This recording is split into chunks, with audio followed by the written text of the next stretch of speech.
تو نماز کا حکم رب کریم نے دیا کہ اس کو جو ہے آپ اپنائیں، اور دوسرا یہ فرمایا کہ بے شک نیکیاں برائیوں کو مٹا دیتی ہیں۔ اب نماز جو آپ پڑھتے ہیں 5 وقت کی نمازوں کے متعلق نبی اکرم صلی اللہ علیہ وسلم کی کئی ایک حدیث مبارکہ ہیں کہ نمازیں جو ہیں وہ انسان کے گناہوں کو معاف کروا دیتی ہیں رب کریم کے حضور۔ انسان جو گناہ کرتا ہے ان کے گناہوں کو جو ہے نمازیں مٹا دیتی ہیں۔ حضرت سلمان فارسی رضی اللہ تعالیٰ عنہ، حضرت عبداللہ بن مسعود رضی اللہ تعالیٰ عنہ، وہ فرماتے ہیں کہ ان نیکیوں سے مراد 5 نمازیں ہیں، اور یہ 5 نمازیں گناہوں کو اس طرح مٹا دیتی ہیں جس طرح پانی میل کو مٹا دیتا ہے اور دھو دیتا ہے۔ یعنی کہ جو بندہ نماز ادا کرتا ہے اس نماز کے سبب سے اللہ کریم اس کے گناہوں کو مٹا دیتا ہے۔ پھر ایک اور حدیث مبارکہ ہے، اس کو حضرت ابو ہریرہ رضی اللہ تعالیٰ عنہ بیان کرتے ہیں کہ میں نے رسول اکرم صلی اللہ علیہ وآلہ وسلم کو یہ فرماتے ہوئے سنا کہ یہ تو بتاؤ کہ اگر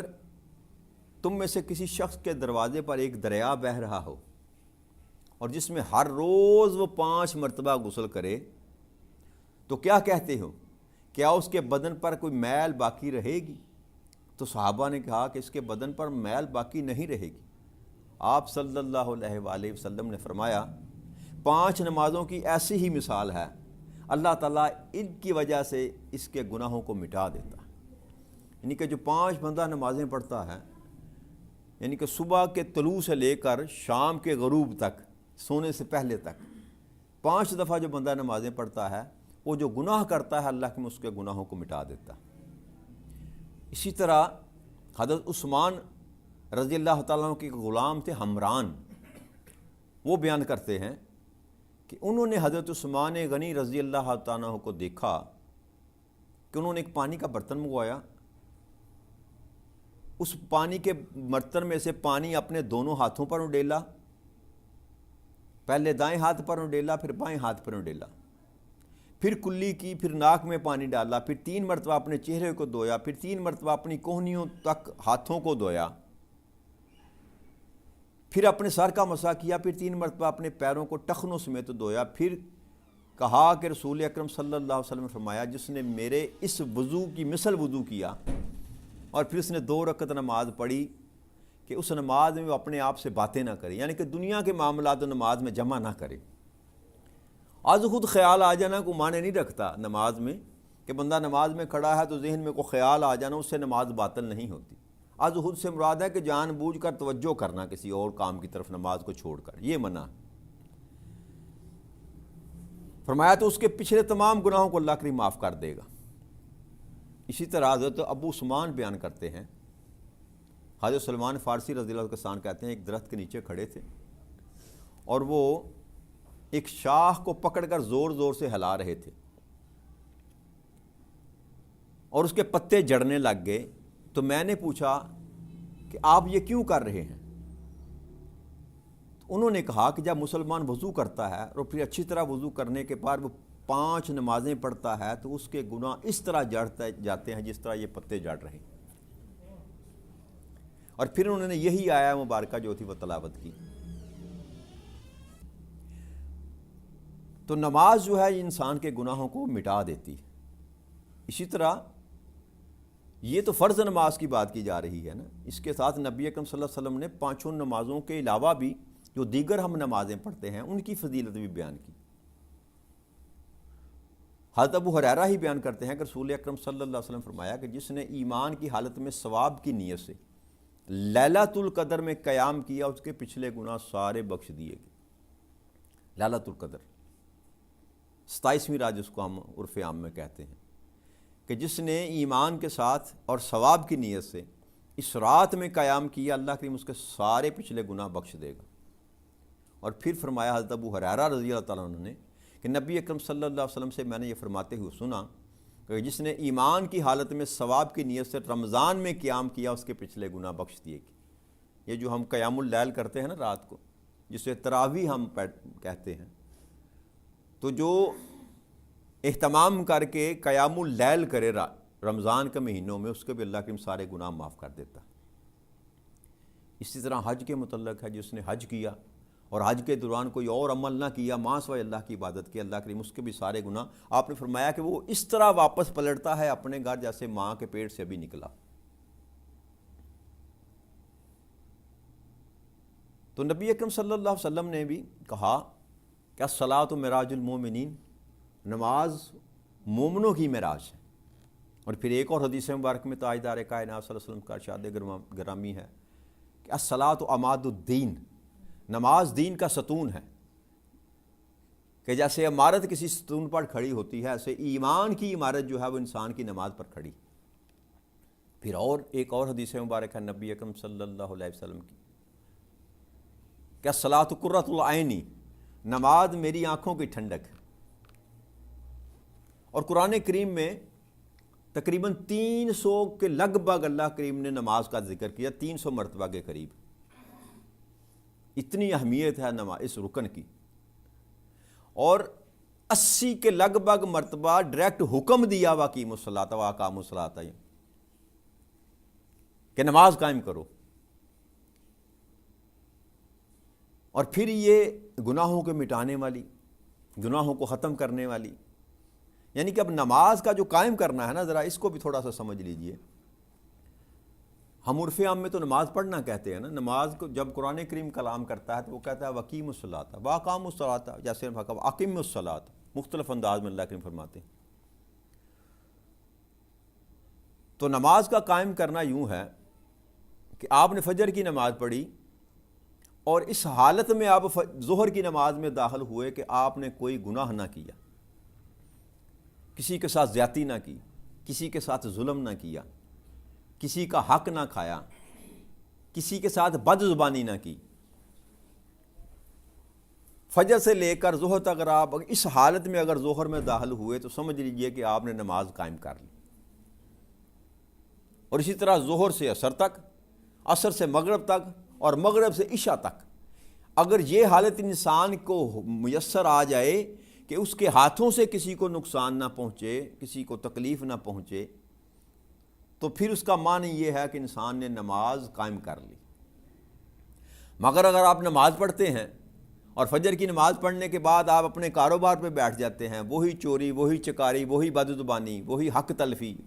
وہی گالی گلوچ، وہی دوسروں کو نقصان پہنچانا، دوسروں کے لیے برائی سوچنا، چغلی کرنا، غیبت کرنا، وہ سارے عوامل جو آپ پہلے کر رہے تھے نماز پڑھنے کے بعد بھی وہی کر رہے ہیں، تو اس کا مطلب ہے آپ نے نماز پڑھی تو ضرور مگر آپ کو نماز قائم نہ کر سکے۔ تو نماز کی اقامت کے لیے ضروری ہے کہ نماز کی حفاظت بھی کرنی چاہیے انسان کو، یہ نہیں کہ پڑھی یہاں سے پڑھی وہاں پر ضائع کر دی۔ اور دوسری بات ایک اور، جب یہ بات کی جاتی ہے نا کہ نماز یہ حسنات جو اللہ نے فرمایا بے شک نیکیاں برائیوں کو مٹا دیتی، تو یہ بھی غور طلب بات ہے کہ کن گناہوں کو نماز مٹاتی ہے۔ ہم کہتے ہیں نا جی، ایک نبی اکرم صلی اللہ علیہ وسلم کی ایک حدیث مبارک ہے، میرے ذہن میں صحابی کا نام نہیں، وہ فرماتے ہیں کہ آقا کریم صلی اللہ علیہ وسلم نے فرمایا کہ ایک عمرہ اگر شخص کرتا ہے اور پھر سارا سال یا کچھ مدت وہ اگر گناہوں میں زندگی گزارتا ہے اور پھر وہ دوبارہ جب عمرہ کرتا ہے تو دونوں عمروں کے درمیان جتنے اس نے گناہ کیے ہوتے ہیں اللہ کریم ان سب کو معاف کر دیتا ہے۔ جیسے میں نے اوپر عرض کی کہ حج پہ جو انسان جب جاتا ہے، اللہ کی بارگاہ میں جب جا کر عرض کرتا ہے، ان کے گھر میں موجود ہوتا ہے، اللہ سے دعا مانگتا ہے، تو اللہ کریم سارے اس کے گناہ معاف کر دیتا ہے۔ یہاں تک تو بات سمجھ آ گئی کہ انسان کے سارے گناہ معاف ہو جاتے ہیں۔ مگر اس میں ایک اور بات ہے جو غور طلب ہے، ان سارے معاملات کو ادھورا چھوڑ دیا جاتا ہے، یہ باتیں کرنے کے بعد ادھورا چھوڑ دیا جاتا ہے، یہ بیان نہیں کیا جاتا کہ کن گناہوں کو معاف کرتا ہے رب کریم اور کن گناہوں کو معاف نہیں کرتا۔ یہاں تو مطلقاً کہہ دیا نا کہ گناہوں کو اللہ کریم معاف کر دیتا ہے، لیکن یاد رکھیے گا اللہ ان گناہوں کو معاف کرتا ہے جن گناہوں کا تعلق رب کریم کی ذات کے ساتھ۔ نماز میں کوتاہی ہے، رمضان میں کوتاہی ہے، مال ہونے کے باوجود حج نہیں کیا، عبادات میں، رسومات میں اگر کوتاہی ہے کوئی ایسی، ان معاملات کا تعلق جن کا تعلق رب کریم کی ذات کے ساتھ ہے، جس کو حقوق اللہ ہم کہتے ہیں، ایسے معاملات جو آپ نے کیے اللہ معاف کر دے گا۔ اگر آپ نے حج کیا یا عمرہ کیا یا نمازیں پڑھیں تو یہ آپ کے گناہوں کو ساتھ ساتھ دھوتی چلی جائیں گی۔ مگر اگر آپ نے ظلم کیا، کسی کا حق کھایا، کسی کے ساتھ زیادتی کی، کسی کے ساتھ ظلم کیا، کسی کا مال کھا لیا، بے ایمانی کی، وہ معاملات جن کا تعلق کسی انسان کے ساتھ ہے، تو یاد رکھیے گا بھلے آپ ہر سال ہی عمرہ کیوں نہ کر کے آئیں، یہ گناہ رب کریم آپ کے معاف نہیں کرے گا۔ اس کا تو آپ کو حساب دینا پڑے گا۔ لہذا دونوں طرف توجہ رکھنی چاہیے کہ جہاں حقوق اللہ کی ہم فکر کرتے ہیں، اس سے زیادہ حقوق العباد کی ہمیں فکر کرنی چاہیے کہ حقوق اللہ جو ہیں ان کی معافی تو رب کریم نے اپنے ذمے لے لی کہ اگر تو یہ عمل کرے گا، اور نبی اکرم صلی اللہ علیہ وسلم کے قول کے مطابق اور اس حدیث آیت مبارکہ کی روح سے جو بندہ نمازیں پڑھتا ہے رب کریم اس کے گناہ مٹا دیتا ہے، مگر گناہ وہ مٹاتا ہے جن کا تعلق حقوق اللہ سے ہوتا۔ لہٰذا ظلم کرنے والا، زیادتی کرنے والا، کسی کا حق کھانے والا جتنی مرضی نمازیں پڑھتا رہے، یہ گناہ ہرگز اس کے معاف نہیں کیے جائیں گے۔ اور پھر وہ نماز کیسی جو انسان کو حق تلفی سے نہ روک سکے، جو انسان کو ظلم سے نہ روک سکے، جو انسان کو بے حیائی سے نہ روک سکے، جو انسان کو برے کاموں سے نہ روک سکے۔ تو لہٰذا ہمیں صرف نماز پڑھنے کی طرف توجہ نہیں رکھنی چاہیے، نماز کو قائم کرنے کی کوشش کرنی چاہیے۔ نماز کے ساتھ ساتھ جملہ جو اس کے لوازمات ہیں، نماز کے لیے جو ضروری چیزیں ہیں ان کو بھی ساتھ ملانا چاہیے۔ برائی سے بچنا چاہیے، فحاشی سے بچنا چاہیے، اور جو منکرات ہیں جن سے اللہ کریم نے منع فرمایا ان سے پرہیز کرنی چاہیے۔ تب جا کر جو نماز ہے وہ آپ کو فائدہ دے گی۔ اور اگر آپ نے نماز پڑھی اور نماز پڑھنے کے بعد آپ کے معمولات زندگی کے ویسے ہی رہے جیسے نماز پڑھنے کے بغیر تھے، تو پھر جیسے آپ نے نماز پڑھی یا نہ پڑھی وہ کچھ آپ کو فائدہ دینے والی نہیں۔ یعنی کہ اس کی مثال یوں لے لیجئے نا کہ اگر آپ کو کوڑا کپڑا کسی رنگ ساز کے پاس لے کر جائیں اور اس کو کہیں کہ مجھے رنگ کر کے دے دے، اور وہ کڑاہی میں ڈالے، رنگ بھی کر کے دے، اور جب باہر نکالے تو پھر وہ اگر کوڑا ہوا تو اس کا مطلب یہ ہے کہ وہ رنگ اس نے کیا ہی نہیں۔ تو نماز کا بھی تو ایک اثر ہے نا جی۔ یہ کیسے ممکن ہے کہ انسان جو ہے وہ اللہ کی بارگاہ میں کھڑا ہو کر اللہ کی عبادت کرے تو اس کے وجود پر اس کا اثر نہ ہو؟ مگر جب آپ کی ادائیگی میں کمزوری ہوگی اور آپ محض رسم پوری کرنے کے لیے جب جا کر مصلی پہ کھڑے ہوں گے تو یہ نماز آپ کی تطہیر نہیں کرے گی۔ اگر آپ اللہ کی رضا کے لیے، اللہ کو راضی کرنے کے لیے اور اللہ کے حکم کی بجا آوری کے لیے، فقط اللہ کے لیے اگر آپ نماز میں آ کر کھڑے ہوں گے تو یہی نماز جو ہے آپ کی تطہیر کرے گی۔ آپ کے جہاں تن کو اجلا کرے گی وہاں آپ کے من کو بھی صاف کرے گی۔ تو لہٰذا جتنا فوکس ہم اپنے باہر کو سنوارنے کے لیے کرتے ہیں نا، اس سے زیادہ جو ضرورت ہے وہ اپنے اندر کو سنوارنے کی کوشش کرنی چاہیے۔ تب جا کر جو عبادات ہیں نا، ان کا جو فائدہ انسان کو تب ملتا ہے۔ ساری رات آپ جاگتے رہے، 27ویں کی رات بھی ہے نا،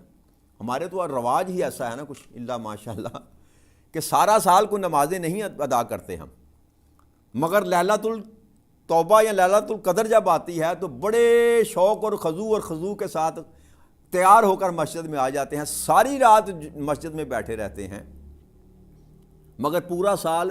کبھی نماز کی طرف منہ اٹھا کر بھی نہیں دیکھا۔ تو ایسی لیلۃ القدر جو ہے وہ انسان کو کچھ فائدہ دینے والی نہیں ہے۔